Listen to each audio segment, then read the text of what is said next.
40 வயதா? இந்த தவறுகளை மட்டும் செய்து விடாதீர்கள். 1. காலம் யாருக்காகவும் காத்திருக்காது. நீங்க எல்லாத்தையும் தள்ளி போட்டுக்கிட்டே இருந்தீங்கன்னா வாழ்க்கை அமைதியா உங்களை கடந்து போயிடும். 2.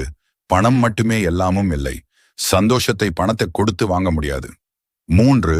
மனிதர்கள் மாறுவார்கள். அதை தனிப்பட்ட அவமானமா எடுத்துக்காதீங்க. யாரிடமிருந்தும் எதையும் எதிர்பார்க்காதீங்க. அப்போ உங்களுக்கு வாழ்க்கையில எந்த அதிர்ச்சியும் இருக்காது. 4. ஆரோக்கியம்தான் முதன்மையானது. அது உங்களை விட்டு போக ஆரம்பிக்கும் வரை அதோட அருமை உங்களுக்கு தெரியாது. 5. தனிமை என்பது வெறுமை அல்ல. உங்களுக்கு நீங்களே துணையா இருக்க கத்துக்கிட்டீங்கன்னா அந்த தனிமையே ஒரு பெரிய சுதந்திரம். 6. நீங்க வீணாக்குற ஒவ்வொரு நிமிஷமும் உங்களால திரும்ப செலுத்த முடியாத ஒரு கடன் மாதிரி. காலம் ரொம்ப இரக்கமற்றது.